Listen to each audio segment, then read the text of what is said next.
आपण चाइना को केते भी क्रिटिसाइज करंतु ना कहीं पूरा दुनिया यह मानि सारे जे चाइना आज दिन में साइंस एवं टेक्नोलोजी रे एते एडवांस अच्छी जे पृथ्वी कौन भी देश तार समकक्ष होगा अति कम 10 ରୁ 20 वर्ष निश्चय लगी। आज दिन में अधिकांश देश एआई चैटबॉट्स डेभलप लगी बेले China AI enabled fighter jets humanoids advance automobile निर्माण में बहु आगे अच्छी। चांद 6 स्पेस मिशन रे चाइना चंद्रर साउथ पोल रे लैंड करी सेठार 2 केजी सैंपल माटी आनी सफलतार सह पुणी थर पृथ्वी को फेरी आसला। आई काम जहाँकि दुनियार प्रथम देश भाव चाइना ही करि जहाँकि चंद्रर साउथ पोल रु माटीर सैंपल आनिया समर्थ हो पारिछि।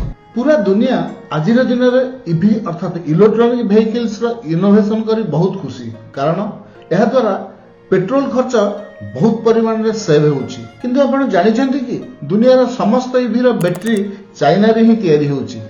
जेतेबेले पूरा दुनिया इलेक्ट्रॉनिक्स व्हीकल रे खुशी होउछि सेतेबेले China electrical vertical take off and landing car तयारी करबा आरंभ कर सारलानी। चाइना रो बायो इंस्पायर रोबोट तो किछि अलगा लेवल रो, जेउथि कि चाइना ट्रांसपेरेंट जेलीफिश भली मिलिटरी ग्रेड बायोटिक रोबोट तयारी करूछि। आउ यह तो केवल सही टेक्नोलोजी जहाँ विषय रे दुनिया जानिछि।